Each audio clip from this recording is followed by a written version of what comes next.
Nasa unang linggo na po tayo sa panahon ng Kwaresma, the first Sunday of Lent. Klaro po at malinaw ang ating tema ng ating mga pagbasa sa unang linggo nitong Kwaresmang ito. At ano yun? The theme for today is temptation, tukso. Tatanong po muna ako, question. Pag tayo po ba ay tinutukso ng demonyo, nagkakasala na po ba tayo? Yes or no? Sagot. Mahina po ang sagot ninyo. Isa pa. Kapag tayo ba ay tinutukso ng demonyo, nagkakasala na po ba tayo? Yes or no? Sagot. Isa pa. Di pa kayo klaro kung anong sagot ninyo. Isa pa. Pag tinutukso po ba kayo ng demonyo, nagkakasala na po ba kayo? Yes or no? Ang sagot, no. Hindi pa. Bakit? Kasi hindi pa naman kayo nagkakasala. Nasa stage pa lang ng pagtukso. Kailan ba tayo nagkakasala? Pag nagpahulog na sa tukso. Ano ba ang tukso? What is temptation? Temptation o tukso ay ang pamamaraan ng Diablo na mapalayo tayo sa Diyos. Isa rin siyang pagsubok kung ba tayo ay lalapit sa Diyos sa pagsunod sa tama o lalayo sa Diyos sa pagpili natin sa mali. Sa ating Ebanghelyo ayon kay San Mateo, 3 beses tinukso si Jesus. At ang 3 ito ay may simbolismo at kahalagahan sa atin ng mga tao dahil ang tukso kay Jesus ay kaparehas sa mga tukso na meron tayong mga tao na namumuhay dito sa mundong ibabaw. Ang mga karanasan natin ay katulad sa 3 tukso ni Jesus. 3 P. Himay-himayin natin. The first temptation is the temptation of pleasure. Tayong mga Pilipino, lahat ng okasyon, walay panangan, may pagkain, may punsaan. Lahat ng okasyon, masaya man o hindi, merong pagkain. Mula pagkasilang hanggang sa huling hininga, may panangan. Pagkasilang sa bata, pag birthday, may pagkain. Pag binyag, may reading naka-catering. Kapag nakapasa sa board exams, nakagraduate, meron na namang selebrasyon, walay punsaan. Kasal, meron pa rin. At lalo na kahit sa burol, may nginangat-ngat pa rin. Pero kung kapansin-pansin, isa sa mga sanhi ng causes of death, ang kamatayan ng bawat Pilipino, ano sa tingin ninyo? Pagkain. Sobrang alat, anong sakit? Sakit sa bato. Sobrang tamis na mga pagkain, anong sakit? Diabetes. Sobrang taba ng mga pagkain, high blood, cholesterol. Lahat, puro pagkain. Question lang po, survey. Taas ang kamay kung sino na po dito ang mga may maintenance. Insulin, losartan. Yan, sino mga yon? Mga umiinom na para sa creatinine nila. Sino dito ang mga maintenance? So kayo mahiya, be proud. Yan. Mga 30 na kayo. Ayan. Kapag may masarap na pagkain, kadalasan may bumubulong sa tenga at sasabihin sa'yo, tikim lang. Isang kurot lang sa lechon, masarap yan. May gamot naman. Tama. Lalo na yung mga matatanda, pag hindi sila makapigil, iinom naman ako ng gamot ko mamaya. Kaya nga maintenance, hindi gamot, maintain. Pero ang paalala, ika nga sa saliwagayin natin ng mga Pilipino, masarap ang bawal. At yun ang unang tukso sa atin ng demonyo. The temptation of pleasure. Lahat ng mga katakam-takam, lahat ng mga masasarap, kadalasan yun ang tukso sa atin.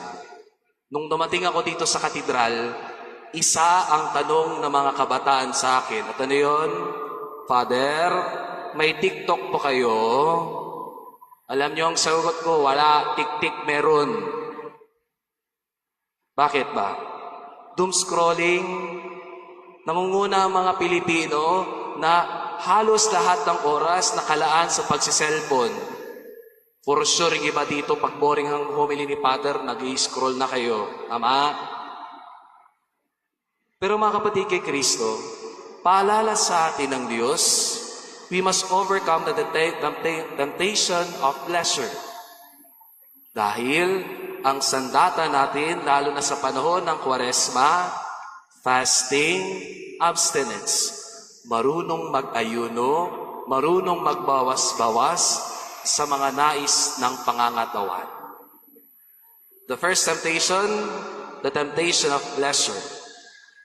The second P, ang ikalawang tukso ng demonyo kay Jesus at sa ating lahat ay the temptation of pride. Pleasure, pride. Sa langit, walang mayabang. Kaya kung ikaw ngayon, mayabang ka na, alam mo na, hindi ka na makakaakyat dahil sa kayabangan mo. Pero kung pansin-pansin, paano magtukso ang demonyo kay Jesus? Ano ba ang panimula niya? The devil begins with, if you are the Son of God. Sige nga, kung ikaw nga anak ng Diyos, magpatihulog ka. Kung ikaw nga ang anak ng Diyos, gawin mo nga itong tinapay ang batong ito. Kung ikaw ang anak ng Diyos, gawin mo nga ganito. Pero sa atin, ng mga tao, may ganun din.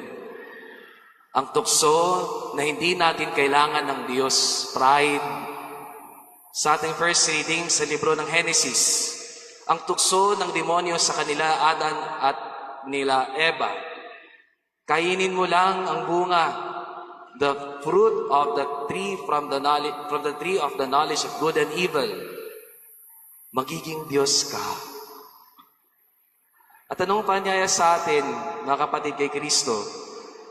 Kapag dumating sa pagkakataon na sinabi mo, hindi ko kailangan ng Diyos, nagpahulog na tayo sa ikalawang tentasyon ng demonyo, the sin of pride.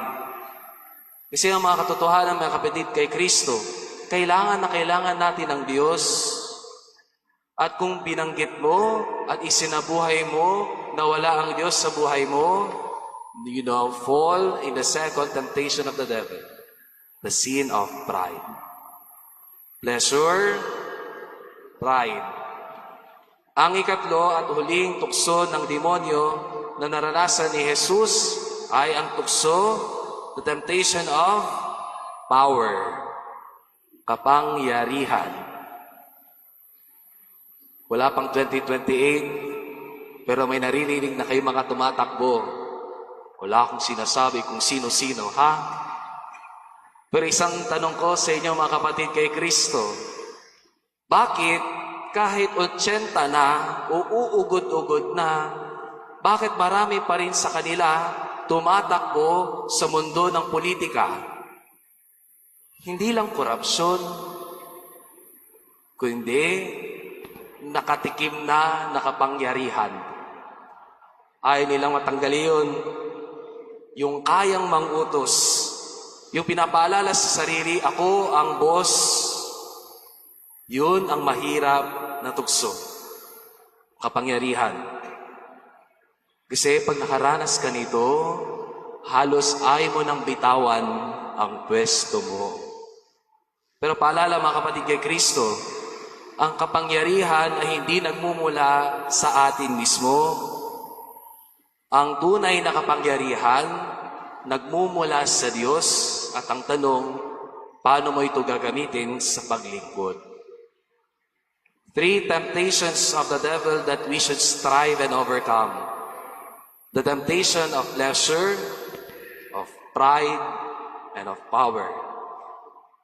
Bilang mga Katolikong Kristiyano na tagusunod kay Jesucristo, hopeless cases na po ba tayo, lalo na sa ating lahat na laging sinusubok ng tukso ng demonyo? Ang sagot, hindi. Isang araw, si St. Francis of Assisi ay aligaga. Hindi siya mapakali. Lakad ng lakad. Napansin ito ng mga kapatid niya sa komunidad. Nilapitan siya at tinanong, Francis, ano bang problema mo? Bakit hindi ka mapakali? Ang tugon ni St. Francis, problema ko, hindi ako tinutukso ngayon ng demonyo. Tugon ng kapatid, hindi dapat masaya ka, hindi ka ginagambala ng demonyo. Sagot naman ni St. Francis, yun na nga yung problema eh. Hindi ako tinutukso ngayon ng demonyo. Because, dear brothers and sisters, temptation is not only about the test of the devil, but it is also an opportunity for us to be closer to Christ. Piliin ang tama, piliin ang totoo. Amen.